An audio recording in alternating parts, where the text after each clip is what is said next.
Hello everyone, today is Sunday, June 4th, 2023, and this is another video brought to you guys by YPAC.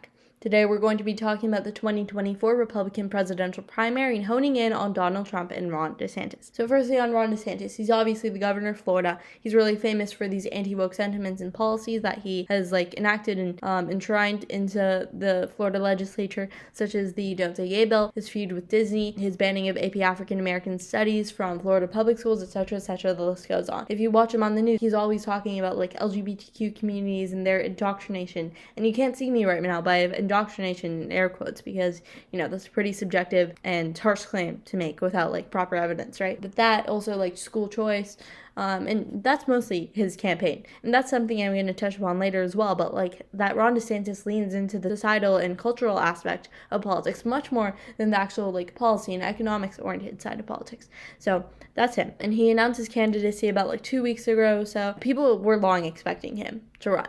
Since probably I'd say fall of last year was really when people are okay, when's this guy going to announce his candidacy?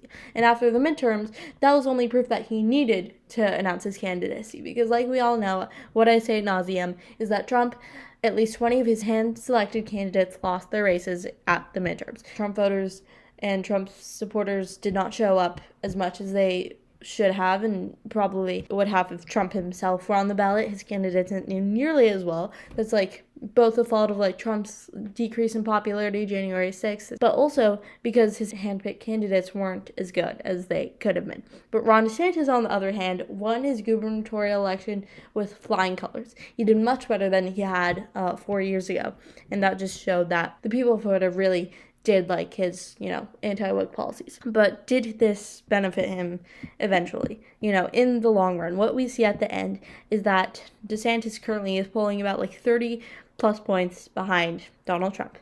He only saw this recent surge that you see here recently after he officially announced his candidacy. But again, this is barely anything, and also people are already expecting it, etc., etc.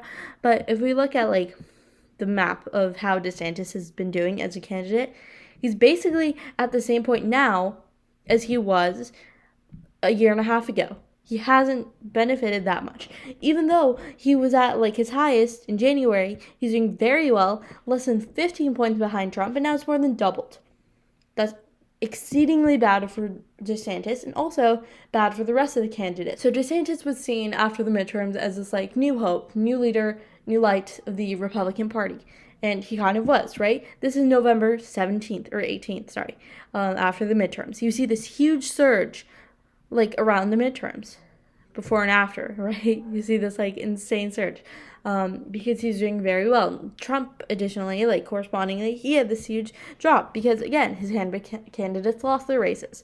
And so DeSantis, everyone was piling in, honing in on DeSantis, because if anyone was going to beat Trump, it was going to be Ron DeSantis.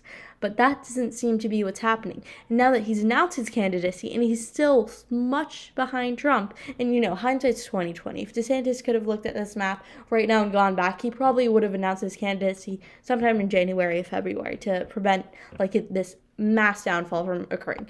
But that's besides the point. Right now, that DeSantis isn't polling as the anti-Trump group of Republicans would have wanted, the rest of these Republicans are joining in on the race. So looking at who's actually running right now, we also have Donald Trump, the former president.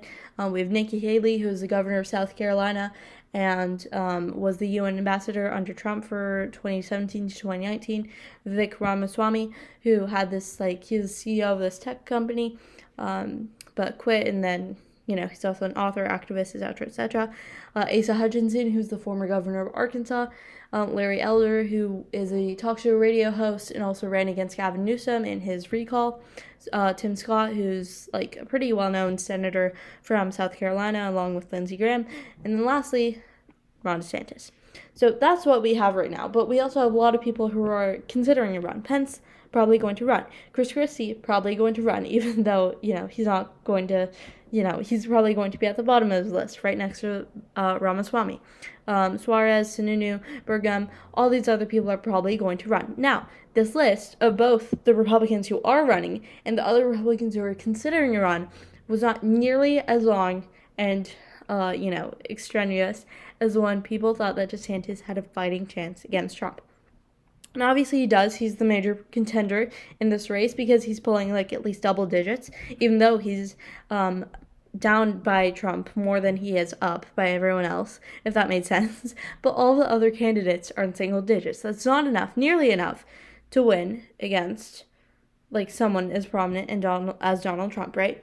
But the more DeSantis is going down, the more other people want to come in the race because everyone else is running. As profound and interesting as this may seem, and this is sarcasm if you couldn't tell, but all these other candidates are in the anti-Trump camp. They don't want Donald Trump to win, as many Republicans and prominent people in the GOP don't, right? They don't think that the populist, really like character-based approach to Donald Trump is going to benefit the nation, especially because right now, if you watch his town hall, if you watch like anything of him talking or his tweets, he's always talking about the 2020 election, how it's stolen.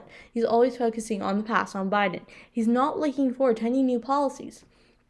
He's not talking about how he's going to benefit the nation in his second term. He's always focusing on the past, which voters don't seem to like that much. Now, the rest of this is really interesting because it's kind of what we saw in 2016 and 2020. 2016 with the Republicans and Trump, in 2020 with Biden. So in 2016, we saw a similar thing happen, right? You have Donald Trump, who at the beginning only pulled 5% nationally.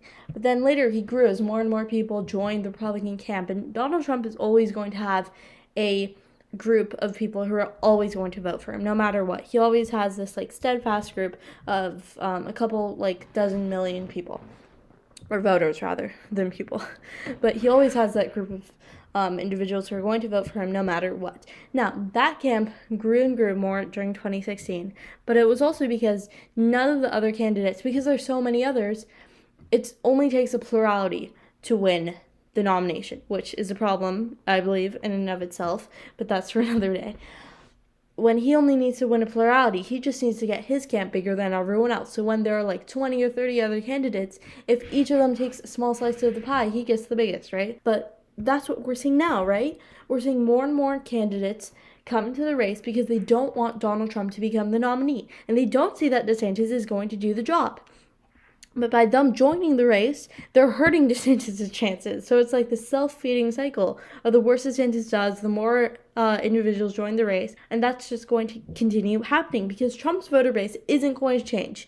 Right now you see two factions in the Republican Party that are maybe as vehemently hateful towards each other as Democrats and Republicans. It's Trump and anti-Trump. You have two camps there, and you obviously align in one of those. And so Trump candidates have one option, Donald Trump. Anti-Trump candidates have everyone else in this race.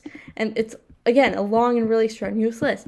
And then, the expected people who are going to probably run. It's going to keep getting smaller and smaller, the percentage that's given to Ron DeSantis. And that's not good for him. That's not good for anyone who's anti-Trump. But people who are pro-Trump are probably really going to like this.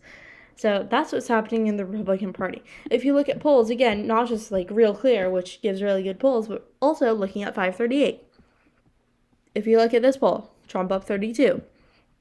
All these other polls with Trump versus DeSantis, Trump up 29, 35, 31, 37. Trump is winning this race at the time being. There's still time for that to change. There's still time for the American people to see more of what Ron DeSantis and Donald Trump have to bring to the table. But right now, Donald Trump is winning the nomination.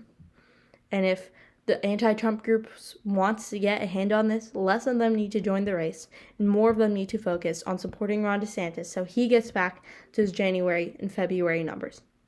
Thank you, and I hope to see you guys next time.